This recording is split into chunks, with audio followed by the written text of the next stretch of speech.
La partie centrale de la parashat Yitro relate le don de la Torah. Précède à cela la déclaration d'un personnage nommé Yitro, illustre notable et aristocrate du pays de Midian, chef suprême de toutes les croyances idolâtres de son époque, qui a abandonné ses croyances et toute sa notoriété pour rejoindre les Hébreux, une nation nomade dans un désert, et qui a déclaré « Ata yadati ki gadol Hashem mikol ha'Elohim » Maintenant, je sais que l'Éternel est plus grand que tous les dieux.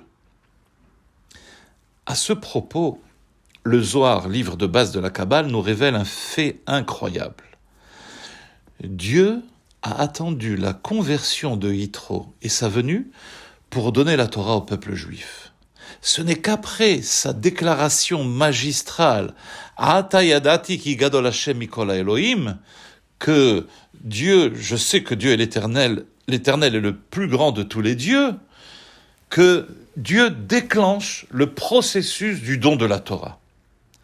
C'est dire l'impact de cette conversion sur le peuple juif.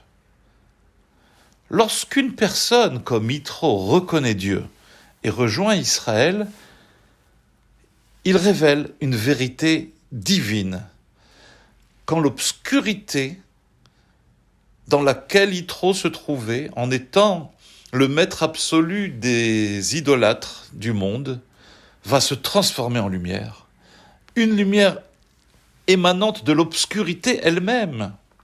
La Torah qui a été donnée pour sanctifier le monde, cette grande responsabilité qui impose au peuple juif un devoir de transformer une vérité qui est dissimulée, masquée, cachée, en une vérité exposée et révélée au monde. Et l'approche de Yitro et sa transformation, sa conversion a préparé le peuple à la nature de l'événement historique qui est le don de la Torah. Mais revenons à ce qui a poussé Yitro, prêtre païen et prospère, à abandonner son confort pour rejoindre le peuple d'Israël. À ce propos, le Talmud, dans le traité Zvachim, en page 116a, rapporte 3 opinions. Premièrement, celle de Rabbi Yoshua, qui affirme que c'est la guerre d'Amalek qui l'a inspiré pour rejoindre le peuple juif au Sinaï. Deuxième opinion, celle de Rabbi Elazar Amodai, qui dit que c'est l'événement du don de la Torah qui l'a rapproché. Troisième opinion de Rabbi Eliezer, qui pense que c'est l'ouverture de la mer Rouge qui l'a rapproché. Donc 3 événements. Amalek, d'après une opinion, don de la Torah ou ouverture de la mer Rouge. Ces 3 opinions semblent très étranges, car la Torah nous donne clairement la raison de sa démarche. Il est dit Vaishma Yitro Kohen Midian Choten Moshe et Kol Asher Asa Elokim le Moshe ou l'Israël Amo Ki Hotzi Hashem et Israël Mimitzraim. Le texte est explicite. Ce que Yitro a entendu, c'est la sortie d'Égypte et tous les miracles qui s'y sont produits. Or, aucun de ces 3 sages n'évoque la raison rapportée explicitement dans le texte. Chacun émet un avis différent, mais non l'avis principal, textuel, écrit noir sur blanc dans la Torah. Chacun des 3 sages du Talmud attribue la démarche de Yitro à un autre facteur, soit Amalek, Matan Torah, le don de la Torah ou l'ouverture de la mer Rouge. Mais personne n'évoque que ce qui rapprochait Yitro, c'est justement le miracle de la sortie d'Égypte en soi. Les plaies ou autre chose, non, Amalek, le don de la Torah ou l'ouverture de la mer Rouge. La question qui perturbe les sages dans le Talmud est en fait celle-ci. Avant son arrivée, Yitro vivait dans les honneurs, les grands honneurs. Au sommet de sa carrière de chef religieux de Midian, il avait la gloire, la richesse, et pourtant il a tout laissé et s'identifie à présent non plus à ce qu'il fut auparavant, un notable, mais en tant que beau-père de Moshe. Pourquoi une personne d'une telle stature abandonnerait-il tout pour être attiré par la Torah ? Oui, certes, la Torah nous dit qu'il a entendu tout ce que Dieu a fait pour Israël en les faisant sortir de l'esclavage. Mais Yitro aurait pu l'entendre de loin, admiratif, mais rester chez lui. Pourquoi est-ce qu'il a rejoint le peuple ? Qu'est-ce qui l'a motivé à dire adieu à son passé et à se convertir ? C'est à cette question que répondent les 3 rabbins du Talmud. D'une part, Yitro a été témoin de la guerre d'Amalek. Pour l'autre, il a entendu parler de la Torah. Et pour le troisième, il a entendu parler de l'ouverture de la mer.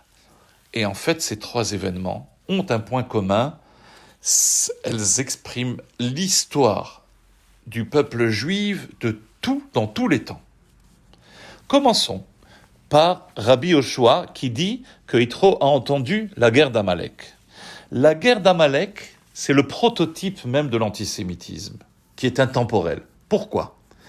Car voici Amalek, une nation forte, qui est ni provoquée, ni menacée, qui juge nécessaire de déclarer la guerre à une jeune nation qui vient de se libérer de décennies de persécutions et de souffrances. Ce n'était ni un conflit territorial, ni pour des motivations politiques, économiques ou militaires, car Israël ne devait même pas traverser le pays de Amalek. La réponse, c'est qu'il n'y avait pas besoin de raison pour avoir une haine rationnelle. Il est détesté juste pour le fait d'être juif. Car si seulement la haine fut basée sur une peur ou une certaine logique, même injustifiée, elle peut être raisonnée et y mettre un terme.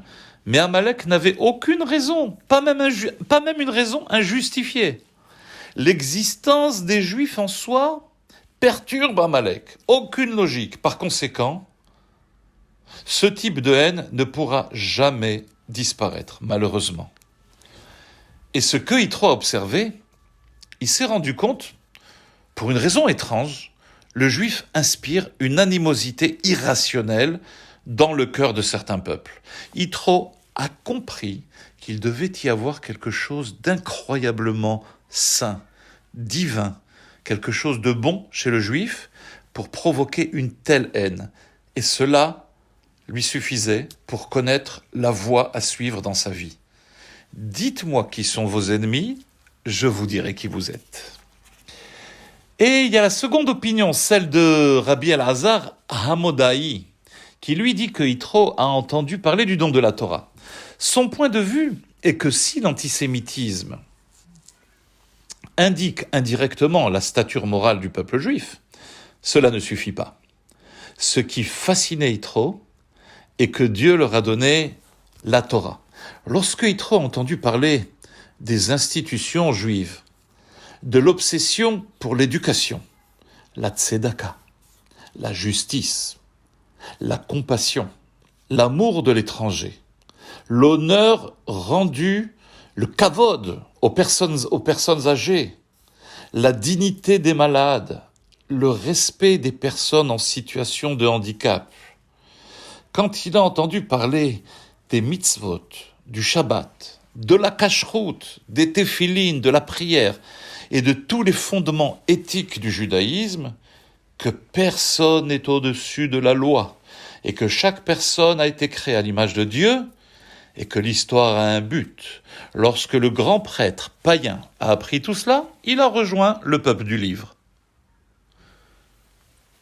Vient à présent Rabbi Eliezer et dit que Yitro a entendu parler de l'ouverture de la mer Rouge. Très bien.